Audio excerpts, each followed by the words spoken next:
Lo pisotearon como si fuera basura, pero cuando volvió al día siguiente, todo el banco se quedó en silencio, y lo peor aún estaba por venir, pero para ellos. Roberto Mendoza entra al Banco Nacional de la Ciudad de México vistiendo ropa desgastada y unas botas viejas por el paso del tiempo. Lo que debía ser una simple transacción se convierte en su mayor humillación cuando los empleados y clientes lo tratan como si fuera invisible, como alguien que no merece estar ahí. Las risas resuenan en el vestíbulo de mármol mientras la gerente Sofía Reyes ordena a los guardias de seguridad que lo saquen del lugar. Pero Roberto guarda un secreto que nadie imagina. Hace 30 años, él fundó ese banco con sus propias manos, construyendo un imperio de la nada. Ahora disfrazado de hombre común, ha regresado para poner a prueba si la institución que creó aún honra los valores que algún día defendió. Cuando salga el sol al día siguiente, todos descubrirán quién es realmente el hombre al que despreciaron, y nada volverá a ser como antes. La cuestión no es solo quién pagará por el error cometido, sino si aún hay tiempo para rescatar algo que el dinero nunca pudo comprar: dignidad y humanidad. Escribe ahora en los comentarios desde qué ciudad nos estás viendo, porque tu presencia aquí no es casualidad. Cada nuevo suscriptor fortalece esta comunidad que crece día a día. Activa la campanita, únete a esta familia y recibe todas las historias y mensajes que transforman vidas. Tu comentario es un acto profético. Declara tu ciudad y únete hoy mismo. El sol de la tarde se colaba por los enormes ventanales del Banco Nacional de la Ciudad de México, iluminando el piso de mármol italiano que relucía como un espejo. El aire acondicionado mantenía el ambiente a una temperatura perfecta, contrastando con el calor sofocante de las calles de la Ciudad de México que se sentía afuera. Todo ahí respiraba lujo, poder y exclusividad. Roberto Mendoza empujó la puerta giratoria de cristal e inmediatamente sintió el peso de las miradas sobre él. Sus botas gastadas crujieron contra el mármol impecable. La camisa de algodón, antes blanca pero ahora amarillenta por el tiempo, estaba parcialmente fuera de su pantalón de mezclilla deslavado. Su sombrero de palma, comprado hace décadas en un mercado de Oaxaca, protegía su rostro marcado por el sol y por la vida. Caminó hacia las filas, observando todo a su alrededor con ojos que parecían cansados, pero que no perdían detalle alguno. El banco estaba lleno. Hombres de traje impecable tecleaban furiosamente en sus celulares. Mujeres elegantes, con bolsas de diseñador colgando de sus brazos, conversaban en voz baja sobre citas y cenas. Nadie vestía ropa que costara menos que el salario mensual de un trabajador promedio. Roberto se colocó al final de la fila de la caja preferencial. No dijo nada, solo esperó su turno, como cualquier persona lo haría. Fue entonces cuando llegó la primera reacción. Una mujer frente a él se dio la vuelta, lo miró de arriba a abajo y arrugó la nariz como si hubiera olido algo desagradable. Dio 2 pasos hacia adelante, aumentando la distancia entre ellos. Sus ojos lo decían todo. Tú no deberías estar aquí. Roberto no se movió. Siguió esperando con los ojos fijos en la fila que tenía delante. Un guardia de seguridad del banco, un hombre alto y musculoso con uniforme azul marino impecable, se acercó lentamente. Sus pasos eran medidos, autoritarios. Se detuvo junto a Roberto y se cruzó de brazos. Señor, dijo con tono profesional, pero con un toque de desprecio apenas disimulado. Esta es la fila preferencial. Es para clientes con cuentas especiales. Roberto giró el rostro lentamente para encararlo. Sus ojos, parcialmente ocultos bajo el ala del sombrero, se encontraron con los del guardia. Lo sé, respondió con voz tranquila y grave. Estoy en la fila correcta. El guardia soltó una risa corta, casi un resoplido. Señor, con todo respeto, creo que se confundió. La fila normal es allá. Señaló al otro lado del vestíbulo, donde una fila mucho más larga se extendía hasta la puerta. No estoy confundido, dijo Roberto simplemente. Algunos clientes comenzaron a prestar atención a la escena. Los susurros empezaron a extenderse como pólvora. Una mujer con el cabello perfectamente arreglado comentó a su amiga: ¡qué absurdo! ¿Cómo dejaron entrar a ese hombre aquí? El guardia, sintiendo las miradas de los otros clientes, decidió actuar con más firmeza. Señor, voy a tener que pedirle que... ¿Cuál es el problema aquí? Una voz femenina, afilada como cristal roto, cortó el aire. Todos se giraron. Sofía Reyes caminaba hacia ellos con pasos firmes sobre sus tacones altos. Era la gerente general del banco, una mujer de unos 40 y tantos años, siempre impecablemente vestida con trajes de diseñador. Su cabello negro estaba recogido en un chongo apretado y sus ojos castaños eran fríos como el acero. Este señor está en la fila preferencial, señora Reyes, explicó el guardia. Pero, bueno, creo que no entiende que esta área es para... Entiendo perfectamente, interrumpió Roberto, su voz aún tranquila, pero ahora con un peso que hizo que Sofía frunciera el ceño. Ella lo examinó de la cabeza a los pies, las botas viejas, el pantalón desgastado, la camisa amarillenta, el sombrero de palma. Todo en él gritaba pobreza, sencillez, vida dura. Todo en él era lo opuesto a lo que ese banco representaba. Señor, comenzó Sofía, con una sonrisa que no le llegaba a los ojos, este banco tiene estándares. Nuestros clientes preferenciales son personas que, bueno, que mantienen cierto nivel de inversión con nosotros. Estoy segura de que usted lo entiende. Lo entiendo muy bien, respondió Roberto. Vine a hacer una transacción. Tengo derecho a ser atendido. Sofía suspiró, como si estuviera lidiando con un niño terco. Claro que tiene derecho, pero en la fila apropiada. Hizo un gesto elegante con la mano hacia la fila común. Allí será muy bien atendido. Quiero ser atendido aquí. El tono de Roberto no cambió, pero había algo en él que hizo que Sofía sintiera una punzada de irritación. ¿Quién se creía este hombre? Ella construyó una carrera de 20 años en ese banco. Trabajó incansablemente para llegar al puesto de gerente general. No iba a dejar que cualquier desconocido viniera a desafiar su autoridad frente a sus clientes más importantes. Señor, dijo ella, ahora con menos paciencia en la voz, no voy a repetir, o va a la fila común o tendrá que retirarse del banco. Los susurros aumentaron. Algunos clientes se reían discretamente. Otros filmaban la escena con sus celulares, imaginando ya lo interesante que se vería aquello en las redes sociales. Roberto permaneció inmóvil por un momento, que pareció alargarse por una eternidad.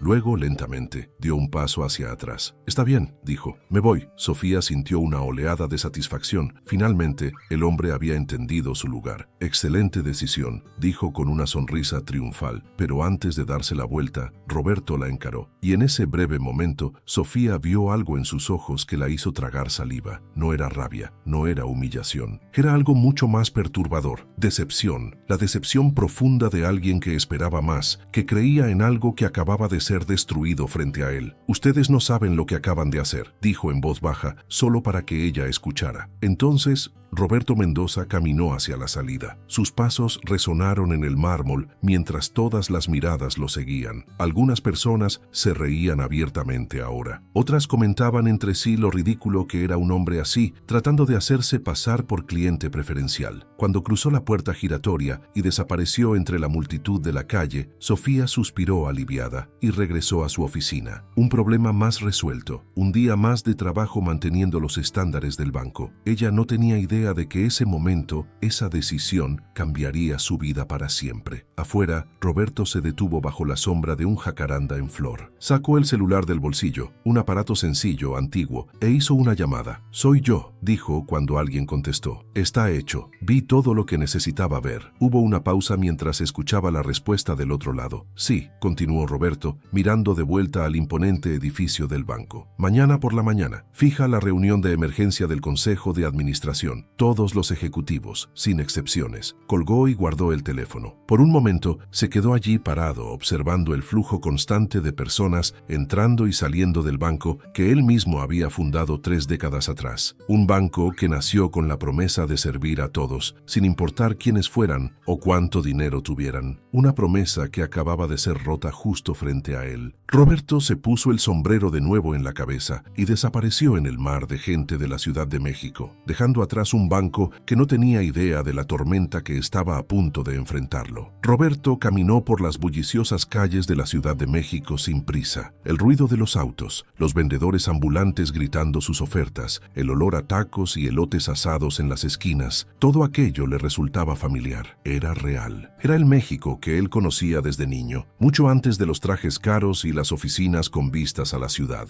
Se detuvo en una pequeña cafetería de la esquina, un lugar modesto con solo 6 mesas de plástico en la acera. La dueña, una señora regordeta con un delantal floreado, sonrió al verlo. «Don Roberto, qué gusto verlo, ¿cuánto tiempo?», exclamó, limpiándose las manos en el delantal. «¿Un café con pan dulce? Por favor, doña Carmen», él respondió, sentándose en una de las sillas que rechinó bajo su peso. Mientras esperaba, Roberto miró a la gente que pasaba. Trabajadores volviendo a casa después de un día agotador. Madres cargando bolsas del mercado con una mano y sosteniendo la mano de sus hijos con la otra. Jóvenes riendo, soñando con futuros que quizás nunca llegarían. Toda esa gente cargaba historias, luchas, dignidad dignidad, incluso si el mundo no las veía. Doña Carmen le trajo el café humeante y una concha recién horneada. Se le ve pensativo hoy, observó, sentándose en la mesa de al lado. No había otros clientes en ese momento. Roberto tomó un sorbo del café. Era fuerte, amargo, perfecto. Nada que ver con esas bebidas sofisticadas que servían en el banco, con nombres en italiano y precios absurdos. Estaba recordando cuando empecé, dijo, con los ojos perdidos en algún punto distante en el tiempo. ¿De dónde vengo? Doña Carmen asintió esperando. Lo conocía desde hacía los años suficientes para saber que cuando Roberto hablaba, valía la pena escuchar. Tenía 17 años cuando me fui de Oaxaca, comenzó, la voz cargada de memoria. Mi padre era carpintero, un hombre honesto, trabajador. Mi madre lavaba ropa ajena. Nunca tuvimos mucho, pero siempre tuvimos dignidad. Mi padre siempre decía, mijo, no importa qué tan pobre seas, nunca dejes que te quiten tu dignidad. Es la única cosa que realmente te pertenece. Roberto hizo una pausa, mordiendo el pan dulce. El sabor lo transportó de vuelta a esos días lejanos. Vine a la Ciudad de México con 300 pesos en el bolsillo y un sueño imposible. Quería estudiar, tener una vida mejor, pero la realidad me esperaba como un golpe en el estómago. Nadie contrata a un muchacho de Oaxaca sin educación, sin contactos, sin nada. Recordó las primeras semanas, durmiendo en un albergue infestado de cucarachas, compartiendo habitación con 8 hombres. El olor a sudor y desesperación era sofocante. Durante el día buscaba cualquier trabajo, cargaba cajas en el mercado, limpiaba parabrisas en los semáforos, vendía chicles en las plazas. Un día, continuó Roberto, estaba en el centro histórico tratando de vender dulces. Estaba hambriento,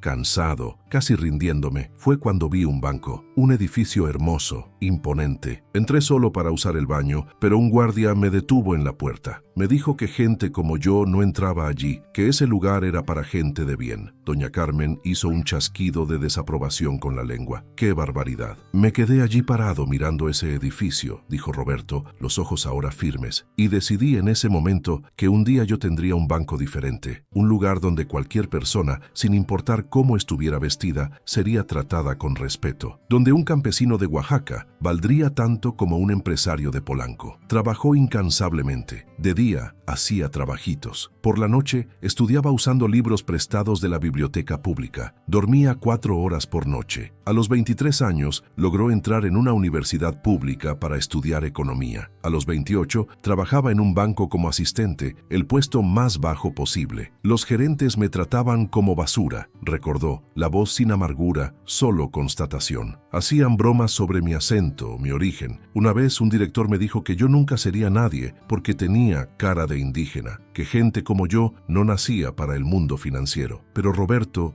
no se rindió. Cada humillación se convertía en combustible. Cada puerta cerrada lo hacía tocar en 2 nuevas. Aprendió todo sobre bancos, inversiones, economía. Aprendió observando, preguntando, estudiando hasta las madrugadas. A los 32 años, tuvo una idea revolucionaria: crear un banco que ofreciera microcréditos a pequeños emprendedores, personas que los bancos tradicionales ignoraban. El zapatero de la esquina que necesitaba 1,000 pesos para comprar cuero, la señora que vendía tamales y soñaba con tener su propia cocina, el mecánico que quería abrir su taller. Todo el mundo dijo que estaba loco, contó Roberto, una sonrisa triste en los labios, que prestar dinero a los pobres era tirar el dinero. Pero yo conocía a esa gente. Eran como mis padres, trabajadores honestos que solo necesitaban una oportunidad. Consiguió reunir a inversionistas que creyeron en su visión. En 1995, el Banco Nacional de la Ciudad de México abrió sus puertas. Era pequeño, solo una sucursal en el centro de la ciudad, pero tenía algo que ningún otro banco tenía: corazón. Roberto recordaba al primer cliente, una mujer mayor que quería pedir prestados 2,000 pesos para comprar una máquina de coser. Lloró cuando él aprobó el préstamo. Dijo que había ido a 7 bancos y todos la habían echado incluso antes de que pudiera explicar lo que necesitaba. Ella pagó todo en 6 meses.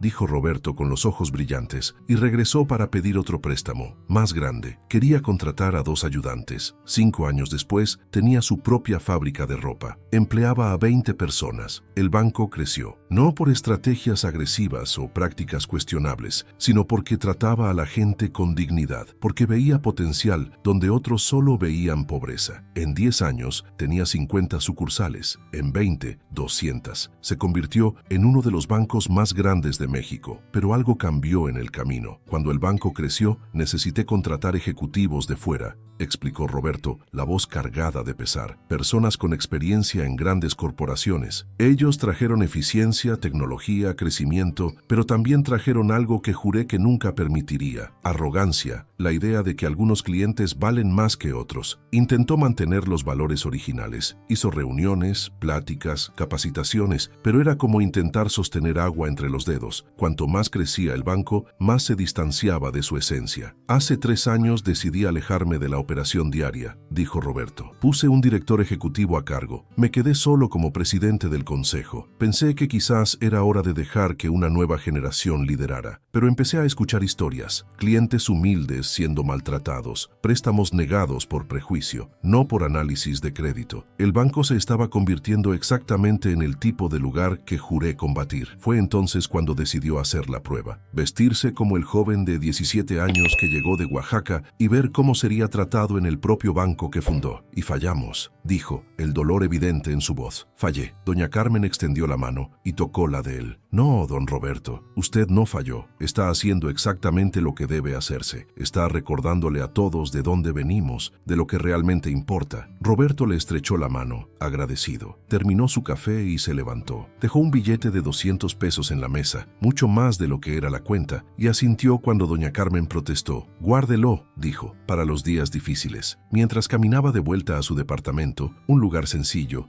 diferente a la mansión en Polanco que mantenía pero que rara vez usaba, Roberto pensó en lo que haría mañana. La decisión estaba tomada. No habría vuelta atrás. Se quitó el sombrero al entrar al edificio antiguo donde vivía, saludó al portero que lo conocía como el don Roberto que trabaja con papeles, y subió los 3 tramos de escaleras hasta su apartamento. Allí, rodeado de fotografías de su familia, de Oaxaca, de un México que existía antes de que el dinero lo complicara todo, Roberto Mendoza se duchó, preparó una sopa sencilla y se fue a dormir. Pero antes de apagar la luz, tomó una fotografía enmarcada en la mesita de noche. Era de sus padres, tomada hacía muchos años frente a su humilde casa en Oaxaca. Su padre vestía ropa de trabajo y sus manos callosas eran visibles incluso en la foto. Su madre sonreía, a pesar de todas las dificultades. Perdón, papá, susurró Roberto a la fotografía. Dejé que se olvidaran de dónde venimos, pero mañana se los recordaré a todos, lo prometo. Volvió a colocar la foto en su lugar, apagó la luz y cerró los ojos. Mañana sería un día que nadie en el Banco Nacional de la Ciudad de México olvidaría jamás. Mientras Roberto dormía en su apartamento sencillo, al otro lado de la ciudad, en la colonia de Polanco, Sofía Reyes celebraba lo que consideraba un día más de éxito profesional. Ella estaba en su lujoso apartamento, en el 15º piso de un edificio moderno, todo de cristal y acero. Las luces de la Ciudad de México brillaban allá abajo como una alfombra de estrellas. Sofía sostenía una copa de vino tinto francés, una botella de 1,500 pesos, mientras conversaba por teléfono con su hermana. No, Ana, tenías que haberlo visto, decía riendo. El hombre parecía recién salido de un rancho, botas viejas, sombrero de palma, oliendo a ni sé a qué, y tuvo el descaro de meterse a la fila preferencial. Al otro lado de la línea, su hermana también se reía. ¿Y qué hiciste? Lo que tenía que hacer, por supuesto. Lo mandé sacar. No puedo permitir que cualquiera entre al banco y espante a nuestros clientes de verdad.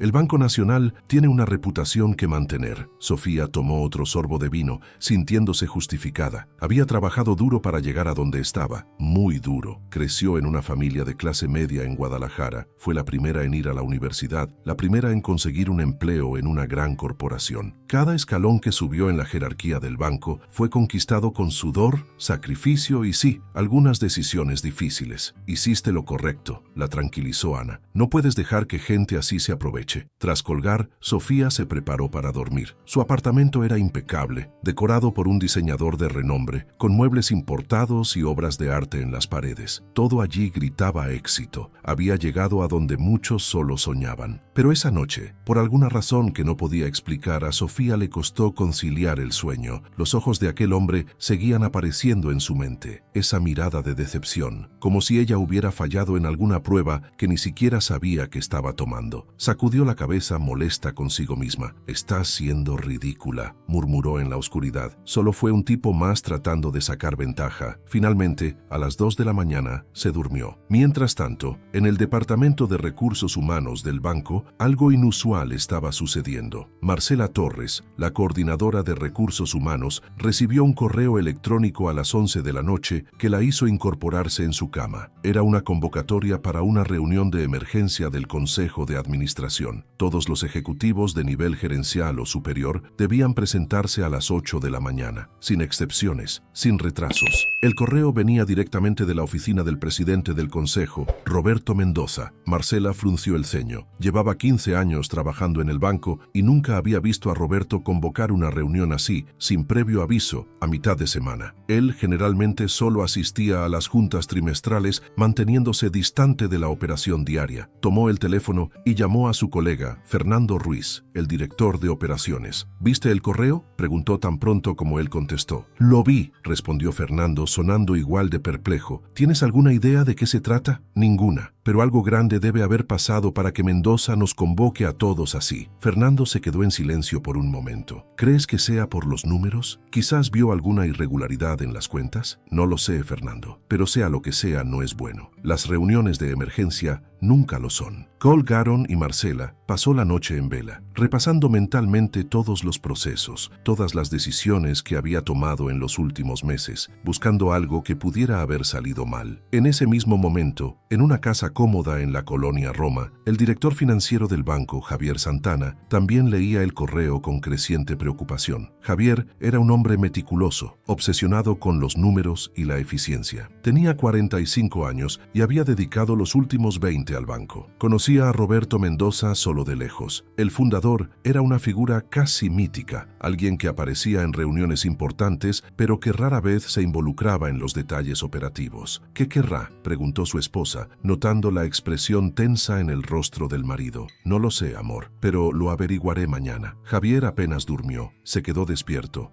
mirando el techo, pensando en todas las posibilidades. ¿Una auditoría sorpresa? ¿Alguna fusión? ¿Alguien iba a ser despedido? Su mente daba vueltas. En la sala de seguridad del banco, Carlos Herrera, el jefe de seguridad, también recibió la convocatoria. Era un hombre sencillo, ex policía que trabajaba en el banco desde hacía 12 años. A diferencia de los ejecutivos, Carlos no tenía título universitario ni hablaba inglés con fluidez, pero era bueno en lo que hacía, mantener seguro el banco. Releyó el correo 3 veces, confuso sobre por qué sería necesario en una reunión del Consejo de Administración. Él nunca participaba en esas cosas. Era solo el jefe de seguridad, no un ejecutivo, pero la orden era clara. Todos los gerentes, y técnicamente él era gerente de seguridad. Carlos pensó en el incidente de la tarde. El hombre de ropa vieja que Sofía Reyes mandó sacar. Había visto toda la escena desde las cámaras de seguridad. Le había parecido normal en su momento, solo una persona más en el lugar equivocado siendo reubicada. Pero ahora, por alguna razón, ese recuerdo lo incomodaba. A las 6 de la mañana, Roberto ya estaba despierto. Se afeitó cuidadosamente, peinó su cabello canoso hacia atrás y se puso uno de sus pocos trajes, un Armani azul marino que costó más dinero del que su padre ganaba en un año entero de trabajo. Se miró en el espejo. El hombre que lo miraba de vuelta era irreconocible en comparación con el que había entrado al banco el día anterior. Este era Roberto Mendoza, el empresario exitoso, el fundador de un imperio financiero. Aquel otro era Roberto Mendoza, el hijo de un carpintero de Oaxaca. Ambos eran la misma persona, pero nadie en el banco parecía entenderlo. Tomó su portafolio de piel italiana y salió del apartamento. Su chofer, Juan, esperaba frente al edificio con el Mercedes negro. «Buenos días, don Roberto», saludó Juan abriendo la puerta trasera. «Buenos días, Juan, vámonos al banco». Durante el trayecto, Roberto se mantuvo en silencio, mirando por la ventanilla. La ciudad despertaba lentamente. Vendedores ambulantes armaban sus puestos. Trabajadores esperaban en las paradas de autobús. Madres llevaban a sus hijos a la escuela. Todo aquello era el México real, el México al que su banco debería servir. Cuando llegaron al edificio del banco, a las 7:45, Roberto no entró por la puerta principal de cristal que había cruzado el día anterior, vestido como un simple campesino. Esta vez se dirigió directamente a la entrada ejecutiva en el costado del edificio, donde un elevador privado lo llevó directamente al 20º piso. Su secretaria particular, Gabriela, ya estaba allí. Don Roberto, dijo, sorprendida. No esperaba verlo hoy. Gabriela, ¿llegaron todos los ejecutivos para la reunión? La mayoría ya está en la sala de conferencias. Sofía Reyes acaba de llegar. Roberto asintió. Excelente. Por favor, asegúrese de que la grabación de las cámaras de seguridad de ayer por la tarde esté lista, específicamente de las 2 a las 3 de la tarde, área de atención preferencial. Gabriela parpadeó confundida, pero asintió. Sí, señor. Le pediré a Carlos de seguridad que la prepare. Y Gabriela, añadió Roberto, su voz más suave, quiero que sepa que siempre he valorado su trabajo, su honestidad y dedicación. Ella sonrió conmovida. Gracias, don Roberto. A las 8 en punto, Roberto entró en la sala de conferencias. Era una sala enorme, con una mesa larga de caoba con capacidad para 25 personas. Ventanales de piso a techo ofrecían una vista espectacular de la Ciudad de México. Todos los ejecutivos ya estaban sentados, conversando en voz baja, especulando sobre el motivo de la reunión. Cuando Roberto entró, el silencio fue inmediato. Todos se pusieron de pie en señal de respeto. Buenos días, dijo Roberto, haciendo un gesto para que se sentaran. Gracias por venir con tan poca antelación. Caminó hasta la cabecera de la mesa, pero no se sentó. Se quedó de pie, con las manos apoyadas en el respaldo de la silla, mirando a cada rostro en la sala. Sofía estaba allí, impecable como siempre, con un traje sastre gris Prada. Su rostro mostraba curiosidad, pero también una leve irritación por haber sido convocada tan repentinamente. Javier, el director financiero,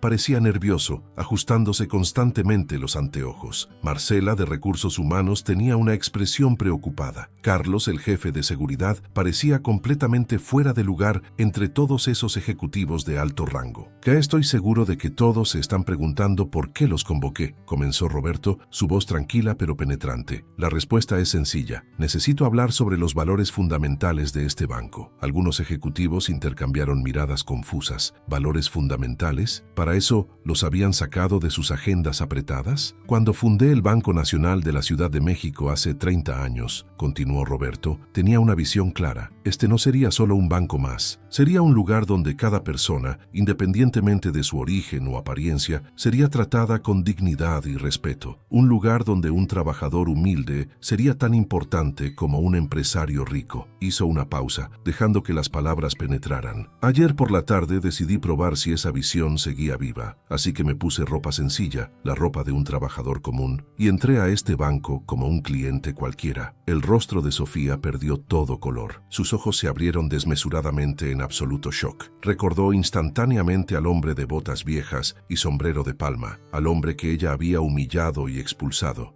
No podía ser. Carlos, dijo Roberto, volteándose hacia el jefe de seguridad, por favor muestre el video. Las luces se apagaron y la enorme pantalla en la pared cobró vida. Y allí, para que todos lo vieran, estaba la grabación completa del día anterior. Roberto entrando al banco, las miradas de desprecio, el guardia confrontándolo, y finalmente Sofía Reyes, la gerente general, ordenando que se fuera a la fila común o saliera del banco. Cada palabra, cada mirada de desdén, cada risa de los clientes, todo estaba allí, capturado en alta definición. Cuando el video terminó, el silencio en la sala era sepulcral. Sofía estaba pálida, temblando, sentía que iba a vomitar. Roberto encendió las luces de nuevo y miró alrededor de la mesa. Ahora, dijo, su voz cargada de una emoción contenida, vamos a conversar sobre lo que sucedió y, lo más importante, sobre lo que va a suceder a partir de ahora. El silencio en la sala de conferencias era tan denso que se podía cortar con un cuchillo. Todos los ojos estaban fijos en la pantalla apagada, procesando lo que acababan de ver. Algunos ejecutivos miraban disimuladamente a Sofía, quien parecía haberse convertido en una estatua de mármol, completamente inmóvil excepto por el ligero temblor en sus manos. Roberto caminó lentamente alrededor de la mesa, sus pasos resonando en el silencio. ¿Saben cuál es el problema más grave de lo que acaban de ver?, preguntó, su voz tranquila pero cargada de decepción. No es que me hayan faltado el respeto a mí. Eso, en cierta forma, era precisamente lo que esperaba comprobar. El problema es que ustedes no sabían quién era yo. Hizo una pausa dejando que las palabras calaran. Y sin embargo, eso no debería importar. Absolutamente ninguna persona persona que entre a este banco, sea quien sea, debería ser tratada de esa manera. Sofía finalmente encontró su voz, aunque salió temblorosa. Don Roberto, yo no sabía. Si hubiera sabido que era usted, exactamente ahí está el punto, Sofía. Roberto la interrumpió, su voz ahora más firme. Si hubieras sabido que era yo, me habrías tratado diferente, pero ¿por qué? ¿Por qué un hombre con botas viejas y ropa sencilla merece menos respeto que un hombre con traje de Armani? ¿Es el traje lo que define el valor de una persona? Lágrimas comenzaron a rodar por las mejillas de Sofía. Toda su carrera, todo por lo que había trabajado, se desmoronaba frente a sus ojos. Lo siento mucho, susurró. Perdóneme, por favor. Roberto la miró con una mezcla de tristeza y compasión.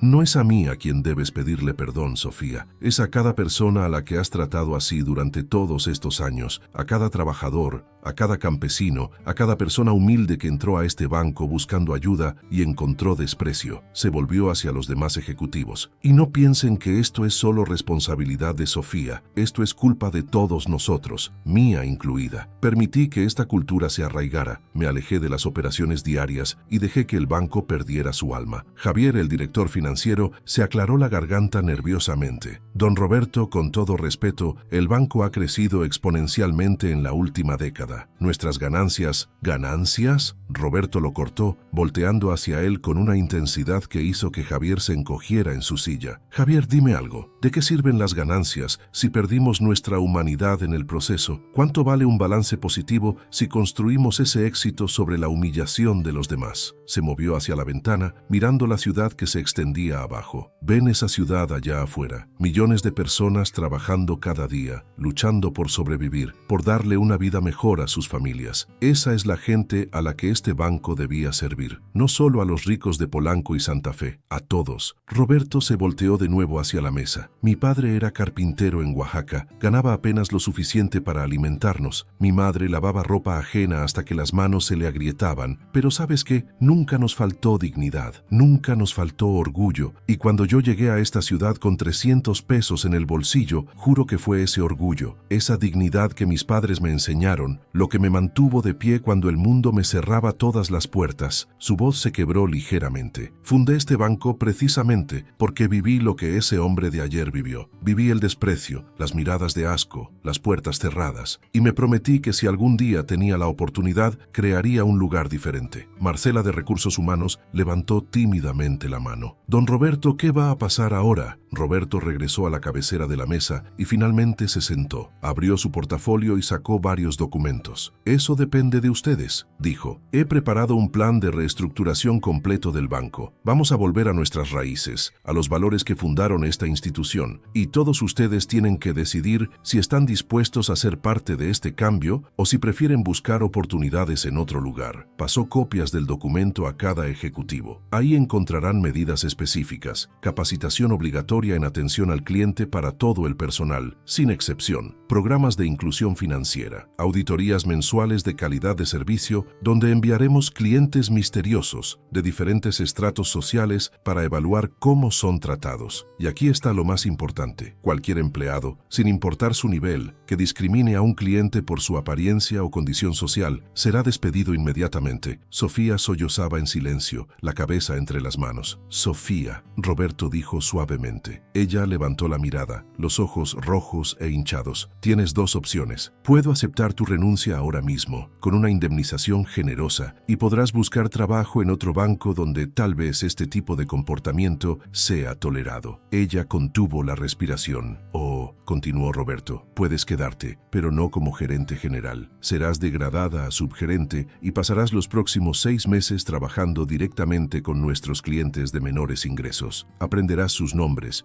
sus historias, sus luchas. Y al final de esos 6 meses, escribirás un informe completo sobre lo que aprendiste. Solo entonces, si ese informe demuestra que realmente entendiste la lección, consideraré restaurarte a una posición de liderazgo. Sofía lo miró sin poder creer lo que escuchaba. Esperaba ser despedida en el acto, humillada públicamente, destruida profesionalmente, pero Roberto le estaba ofreciendo una segunda oportunidad, una oportunidad de redimirse. Yo acepto la segunda opción, dijo con voz temblorosa. Le prometo, don Roberto, que voy a aprender, voy a cambiar. No me lo prometas a mí, Roberto respondió. Prométeselo a ti misma y a cada persona que trataste mal. Se volvió hacia Carlos, el jefe de seguridad, quien había permanecido callado todo el tiempo, visiblemente incómodo. Carlos, vi en el video que tú también participaste en el incidente. ¿Qué tienes que decir? Carlos se puso de pie nervioso. Don Roberto, yo solo estaba siguiendo lo que creía que eran los protocolos del banco. Pensé que estaba haciendo mi trabajo al dirigir a las personas a las filas correctas, pero ahora me doy cuenta de que estaba equivocado. No hay filas correctas cuando se trata de dignidad humana. Roberto asintió apreciando la honestidad. Al menos eres sincero, Carlos, y tienes razón en algo. Los protocolos estaban mal diseñados. Eso va a cambiar, pero quiero que seas parte de ese cambio. Vas a liderar la capacitación de todo el personal de seguridad en el trato respetuoso a clientes. Sí, señor, Carlos dijo aliviado. No lo voy a decepcionar. Roberto se dirigió entonces a todo el grupo. Escúchenme bien, este no es un castigo, es una oportunidad de recordar por qué este banco existe. No existimos para hacer ricos más ricos, existimos para darle a la gente común, a la gente trabajadora, una oportunidad de mejorar sus vidas. Sacó otra carpeta de su portafolio. He estado revisando nuestras estadísticas. ¿Saben cuántos microcréditos aprobamos el año pasado comparado con hace 10 años? Un 70% menos. ¿Saben cuántas solicitudes de préstamo de personas de bajos ingresos rechazamos sin siquiera evaluarlas adecuadamente? Miles de personas a las que les cerramos la puerta simplemente porque no cumplían con nuestros perfiles deseados de cliente. Golpeó la mesa suavemente con el puño. Esto termina hoy. Vamos a crear un departamento especial dedicado exclusivamente a microcréditos y programas de inclusión financiera. Va a tener el mismo presupuesto que nuestro departamento de clientes corporativos, porque una señora que vende tamales en un mercado tiene el mismo valor que un director de una multinacional. Javier levantó la mano. Don Roberto, no estoy en desacuerdo con la filosofía, pero ¿qué pasa con nuestros accionistas? Ellos esperan retornos. Los microcréditos tienen tasas de interés más bajas y mayor riesgo. Roberto sonrió, pero no era una sonrisa alegre. Javier, déjame contarte algo sobre los microcréditos. En los primeros 10 años de este banco, cuando el 80% de nuestro portafolio eran microcréditos, ¿sabes cuál era nuestra tasa de incumplimiento? Javier negó con la cabeza. 2.3%, Roberto dijo, comparado con el 7% de incumplimiento en préstamos corporativos. ¿Sabes por qué? Porque la gente humilde, la gente trabajadora, entiende el valor del dinero, entiende el sacrificio. Un empresario rico puede declararse en bancarrota y empezar de nuevo, pero una madre soltera que pidió prestado para su puesto de tacos se va a matar trabajando antes de dejar de pagar, porque su nombre y su palabra son todo lo que tiene. El silencio volvió a caer sobre la sala, pero esta vez era diferente. No era un silencio de shock o miedo, sino de reflexión. Los accionistas van a tener que entender, Roberto continuó, que este banco no es solo una máquina de hacer dinero, es una institución con responsabilidad social, y si algunos accionistas no están de acuerdo, compraré sus acciones yo mismo. No voy a permitir que las ganancias a corto plazo destruyan lo que construimos. Marcela habló de nuevo. Don Roberto, ¿qué pasa con los empleados actuales que tal vez no estén de acuerdo con estos cambios? Excelente pregunta, Roberto respondió. Vamos a hacer una sesión de capacitación obligatoria para todos los empleados del banco. Todos, desde los gerentes hasta los guardias de seguridad. Va a durar una semana completa y al final de esa semana, cada empleado va a firmar un nuevo código de ética. Si no pueden comprometerse con ese código, recibirán una indemnización generosa y serán libres de buscar empleo en otro lugar. No quiero a nadie trabajando aquí que no crea en lo que hacemos. Se puso de pie nuevamente. Pero aquí está la cosa. Yo tampoco voy a pedirles que hagan algo que yo mismo no esté dispuesto a hacer. A partir de mañana, voy a estar trabajando 2 días a la semana en nuestras sucursales de zonas populares. Voy a atender clientes directamente. Voy a aprobar préstamos. Voy a escuchar historias. Porque si yo, como fundador, me alejé demasiado de nuestra misión, necesito reconectarme. La admiración era visible en los rostros de algunos ejecutivos. Otros parecían escépticos, pero había un respeto innegable en la sala. Esta reunión termina en 5 minutos, Roberto anunció, pero antes de que se vayan, quiero que cada uno de ustedes se tome un momento para pensar. Piensen en por qué eligieron trabajar en banca. Piensen en si el dinero que ganan vale más que su integridad. Piensen en qué tipo de legado quieren dejar. Caminó hacia la puerta, pero se detuvo antes de salir.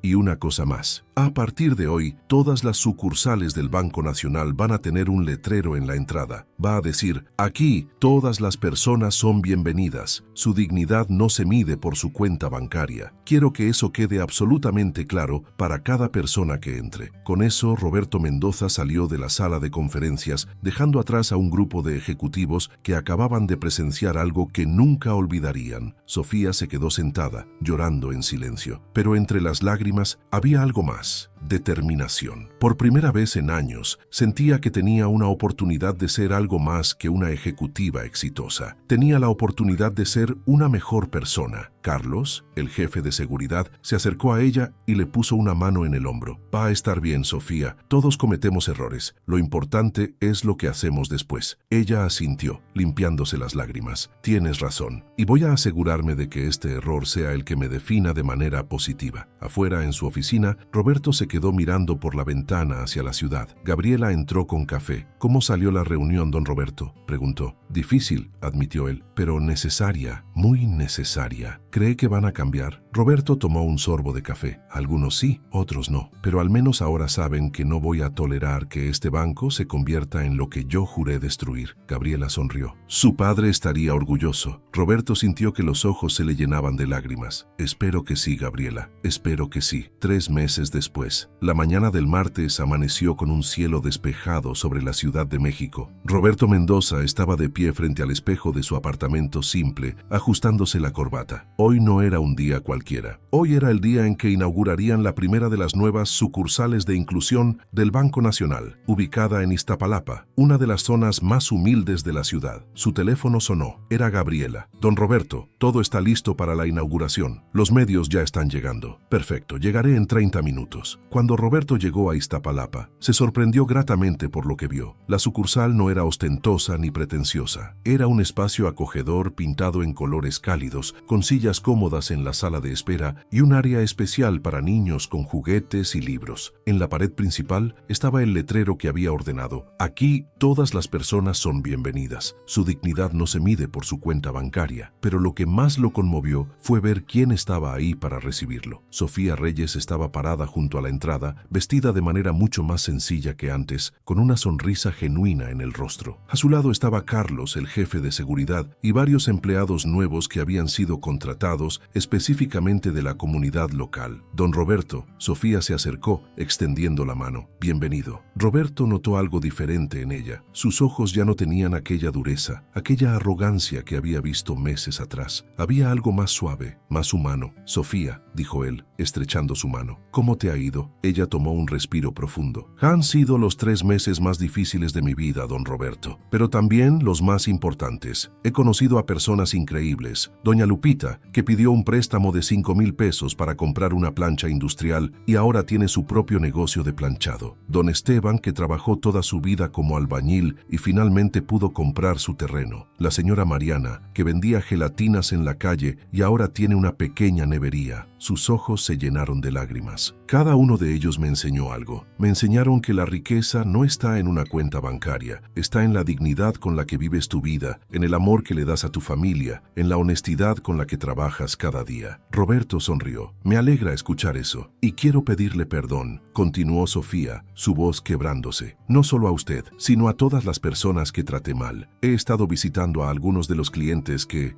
rechacé o traté con desprecio en el pasado. No todos me perdonaron. Algunos me cerraron la puerta en la cara y lo merecía, pero otros fueron tan generosos que me invitaron a pasar, me ofrecieron café, me escucharon. El perdón es un regalo, Sofía, Roberto dijo suavemente. No todos están listos para darlo, pero el hecho de que estés buscándolo dice mucho sobre tu transformación. La ceremonia de inauguración comenzó poco después. Había cámaras de noticias, reporteros, pero también había algo más importante. Había gente del barrio, madres con sus hijos, trabajadores que habían tomado una hora de su día, ancianos curiosos. Todos querían ver este nuevo banco que prometía ser diferente. Roberto tomó el micrófono. Buenos días a todos. Muchos de ustedes Ustedes no me conocen y eso está bien. Mi nombre es Roberto Mendoza y hace 30 años fundé el Banco Nacional de la Ciudad de México. Pero hace 3 meses descubrí que el banco había perdido su camino, había olvidado a quién debía servir. Hizo una pausa, mirando a las caras en la multitud. Yo crecí en Oaxaca, hijo de un carpintero y una lavandera. Sé lo que es trabajar duro y que las puertas se te cierren. Sé lo que es ser juzgado por tu ropa, por tu acento, por tu código postal. Y creé este banco para que nadie más tuviera que pasar por eso. Señaló el edificio detrás de él. Esta sucursal es diferente. Aquí no importa cuánto dinero tengas, importa quién eres como persona. Si eres trabajador, si eres honesto, si tienes un sueño que necesita un pequeño empujón, este banco está aquí para ti, no para juzgarte, para apoyarte. Los aplausos fueron espontáneos y sinceros. Después de la ceremonia, Roberto pasó el resto del día trabajando en la sucursal. Atendió personalmente a varios clientes. Una señora que quería un préstamo para comprar mercancía para su puesto de frutas. Un joven que soñaba con abrir un taller de reparación de bicicletas. Una familia que necesitaba ayuda para remodelar su casa. A cada uno, Roberto los escuchó con atención. No solo revisó números y formularios, escuchó sus historias, sus sueños, sus miedos. Al final del día, cuando el sol comenzaba a ocultarse, Roberto se sentó en una de las sillas de la sala de espera, exhausto pero satisfecho. Sofía se acercó y se sentó a su lado. «Gracias», dijo ella en voz baja. «¿Por qué? Por no rendirse con el banco, por no rendirse conmigo. Muchos en su posición simplemente habrían vendido todo y se habrían retirado. Pero usted luchó por preservar algo más grande». Roberto asintió. «Hay cosas que el dinero no puede comprar, Sofía. La dignidad es una de ellas y había que recuperarla». 6 meses después, Roberto estaba de nuevo en su apartamento simple, preparándose para dormir. En su mesa de noche, junto a la fotografía de sus padres, ahora había otra foto. Era de la inauguración de la sucursal en Iztapalapa. En ella estaba rodeado de clientes, empleados y vecinos del barrio, todos sonriendo. Su teléfono vibró. Era un mensaje de Sofía. «Don Roberto, quería compartir esto con usted. Doña Lupita, la señora del negocio de planchado, acaba de terminar de pagar su préstamo y pidió uno nuevo, el doble del anterior, para expandirse. Está contratando a 2 empleadas. Dice que nunca olvidará que este banco le dio una oportunidad cuando nadie más lo hizo». Roberto sonrió mientras leía. Escribió de vuelta. «Eso es exactamente para lo que existe este banco. Buen trabajo, Sofía». En los meses siguientes, más sucursales de inclusión abrieron en diferentes partes de la ciudad. Nezahualcóyotl, Ecatepec, Chalco, lugares que otros bancos consideraban mercados no rentables. Pero Roberto sabía la verdad. Eran los mercados más importantes. Las críticas no faltaron. Algunos accionistas renunciaron, molestos por el cambio de dirección. Algunos analistas financieros cuestionaron la estrategia, pero los números empezaron a hablar por sí mismos. La tasa de repago de los microcréditos era extraordinaria. Las historias de éxito se multiplicaban. Y algo más importante, la lealtad de los clientes era absoluta. Un año después del incidente que cambió todo, Roberto estaba en una reunión del consejo directivo. Esta vez, el ambiente era completamente diferente. Javier, el director financiero, presentaba los resultados anuales. «Tengo que admitir, don Roberto, que tenía mis dudas, pero los números son claros. Hemos aprobado 4,000 microcréditos este año. El 93% están al corriente en sus pagos. Y más importante, hemos ayudado a crear o expandir 700 pequeños negocios». Marcela de Recursos Humanos agregó: «Y tenemos una lista de espera de personas que quieren trabajar en el banco. Dicen que quieren ser parte de algo que realmente hace la diferencia». Roberto escuchaba satisfecho. «¿Y Sofía, cómo va?». Marcela sonrió. «Está haciendo un trabajo excepcional liderando el departamento de inclusión financiera. Los clientes la adoran y ella, bueno, es una persona completamente diferente. Me alegra escuchar eso». Una tarde, Roberto decidió volver a hacer la prueba. Se vistió con ropa simple, casi idéntica a la que usó aquel día, y entró a la sucursal principal del banco. Esta vez la recepción fue completamente diferente. Un empleado joven se acercó inmediatamente con una sonrisa. «Buenas tardes, señor. ¿En qué puedo ayudarle?». «Necesito información sobre un préstamo», Roberto dijo. «Con mucho gusto. Por favor, tome asiento. ¿Gusta un café o agua mientras espera?». Roberto se sentó observando. Vio cómo los empleados trataban a todos los clientes con el mismo respeto, sin importar su apariencia. Vio los letreros en las paredes con historias de éxito de clientes reales. Vio el área de juegos para niños, los folletos en lenguaje sencillo explicando los servicios. Vio finalmente que el banco había recuperado su alma. Cuando llegó su turno, turno, la empleada que lo atendió fue paciente y amable, explicando todas las opciones sin prisa, sin juzgar. Roberto le agradeció y salió del banco con el corazón lleno. Esa noche, Roberto cenó en el pequeño café de doña Carmen como lo había hecho tantas veces. «Se ve feliz, don Roberto», observó ella, sirviéndole café. «Lo estoy, doña Carmen. Finalmente siento que las cosas están donde deben estar». «¿Ya no va a hacer más de esas pruebas secretas?», preguntó ella con una sonrisa cómplice. Roberto rió. «No creo que sean necesarias, pero nunca digas nunca». Tomó un sorbo de café y miró por la ventana. Afuera, la Ciudad de México seguía su ritmo frenético. Millones de personas trabajando, luchando, soñando, y ahora al menos un banco estaba ahí para ayudarlas. No porque fuera rentable, no porque fuera bueno para la imagen corporativa, sino porque era lo correcto. Roberto pensó en sus padres, en ese carpintero y esa lavandera de Oaxaca que le enseñaron que el verdadero valor de una persona no se mide en pesos y centavos, se mide en dignidad, en honestidad, en la forma en que tratas a los demás cuando nadie te está viendo. Sacó su cartera y de ella tomó una vieja fotografía doblada. Era él a los 17 años, recién llegado a la ciudad, parado frente al ángel de la independencia con ojos llenos de sueños y miedo. Ese joven no sabía lo que le esperaba, no sabía que construiría un imperio financiero, no sabía que lo perdería de vista y tendría que luchar por recuperarlo. Pero Roberto Mendoza de hoy sí sabía algo que ese joven no sabía, que el éxito verdadero no está en cuánto acumulas, sino en cuántas vidas tocas para mejorar. Guardó la fotografía de vuelta en su cartera, terminó su café y dejó un billete generoso para doña Carmen. «Hasta pronto, doña Carmen». «Vaya con Dios, don Roberto». Caminó de regreso a su apartamento bajo el cielo estrellado de la Ciudad de México. No en un Mercedes, no con chofer, sino a pie, como lo hacía la gente común. Porque al final del día, eso era exactamente lo que era. Un hombre común que tuvo una oportunidad extraordinaria y que decidió usarla no para elevarse sobre los demás, sino para elevar a los demás con él. Y esa, Roberto sabía en lo más profundo de su corazón, era la única forma de éxito que realmente importaba. Javier, el director financiero, presentaba los resultados anuales. «Tengo que admitir, don Roberto, que tenía mis dudas, pero los números son claros. Hemos aprobado 4,000 microcréditos este año. El 93% están al corriente en sus pagos. Y más importante, hemos ayudado a crear o expandir 700 pequeños negocios». Marcela de Recursos Humanos agregó: «Y tenemos una lista de espera de personas que quieren trabajar en el banco. Dicen que quieren ser parte de algo que realmente hace la diferencia». Roberto escuchaba, satisfecho. «¿Y Sofía, cómo va?». Marcela sonrió. «Está haciendo un trabajo excepcional liderando el departamento de inclusión financiera. Los clientes la adoran y ella, bueno, es una persona completamente diferente». «Me alegra escuchar eso». Una tarde, Roberto decidió volver a hacer la prueba. Se vistió con ropa simple, casi idéntica a la que usó aquel día, y entró a la sucursal principal del banco. Esta vez, la recepción fue completamente diferente. Un empleado joven se acercó inmediatamente con una sonrisa. «Buenas tardes, señor. ¿En qué puedo ayudarle?». «Necesito información sobre un préstamo», Roberto dijo. «Con mucho gusto. Por favor, tome asiento. ¿Gusta un café o agua mientras espera?». Roberto se sentó, observando. Vio cómo los empleados trataban a todos los clientes con el mismo respeto, sin importar su apariencia. Vio los letreros en las paredes con historias de éxito de clientes reales. Vio el área de juegos para niños, los folletos en lenguaje sencillo explicando los servicios. Vio finalmente que el banco había recuperado su alma. Cuando llegó su turno, la empleada que lo atendió fue paciente y amable, explicando todas las opciones sin prisa, sin juzgar. Roberto le agradeció y salió del banco con el corazón lleno. Esa noche, Roberto cenó en el pequeño café de doña Carmen como lo había hecho tantas veces. «Se ve feliz, don Roberto», observó ella, sirviéndole café. «Lo estoy, doña Carmen. Finalmente siento que las cosas están donde deben estar». «¿Ya no va a hacer más de esas pruebas secretas?», preguntó ella con una sonrisa cómplice. Roberto rió. «No creo que sean necesarias, pero nunca digas nunca». Tomó un sorbo de café y miró por la ventana. Afuera, la Ciudad de México seguía su ritmo frenético. Millones de personas trabajando, luchando, soñando, y ahora, al menos un banco estaba ahí para ayudarlas. No porque fuera rentable, no porque fuera bueno para la imagen corporativa, sino porque era lo correcto. Roberto pensó en sus padres, en ese carpintero y esa lavandera de Oaxaca, que le enseñaron que el verdadero valor de una persona no se mide en pesos y centavos, centavos, se mide en dignidad, en honestidad, en la forma en que tratas a los demás cuando nadie te está viendo. Sacó su cartera y de ella tomó una vieja fotografía doblada. Era él a los 17 años, recién llegado a la ciudad, parado frente al Ángel de la Independencia, con ojos llenos de sueños y miedo. Ese joven no sabía lo que le esperaba. No sabía que construiría un imperio financiero. No sabía que lo perdería de vista y tendría que luchar por recuperarlo. Pero Roberto Mendoza de hoy sí sabía algo que ese joven no sabía, que el éxito verdadero no está en cuánto acumulas, sino en cuántas vidas tocas para mejorar. Guardó la fotografía de vuelta en su cartera, terminó su café y dejó un billete generoso para doña Carmen. Hasta pronto, doña Carmen. Vaya con Dios, don Roberto. Caminó de regreso a su apartamento bajo el cielo estrellado de la Ciudad de México, no en un Mercedes, no con chofer, sino a pie, como lo hacía la gente común. Porque al final del día, eso era exactamente lo que era, un hombre común que tuvo una oportunidad extraordinaria y que decidió usarla no para elevarse sobre los demás, sino para elevar a los demás con él. Y esa, Roberto sabía en lo más profundo de su corazón, era la única forma de éxito que realmente importaba. La historia de Roberto Mendoza no terminó ese día. El Banco Nacional de la Ciudad de México continuó creciendo, pero ahora con un propósito renovado. Sofía Reyes se convirtió en una de las ejecutivas más respetadas del sector, no por su frialdad, sino por su calidez y compromiso con la inclusión financiera. Las sucursales de inclusión se multiplicaron por todo México, llevando oportunidades a comunidades que antes estaban olvidadas. Cada una de ellas llevaba la misma promesa en sus paredes. Aquí todas las personas son bienvenidas. Su dignidad no se mide por su cuenta bancaria. Y Roberto, aunque podría haber vivido en mansiones y viajado en jets privados, eligió mantener su vida simple. 2 días a la semana, seguía atendiendo clientes personalmente, escuchando historias, aprobando sueños. Porque había aprendido algo que el dinero nunca podría comprar, que el verdadero valor de un hombre no se mide por lo que tiene en el banco,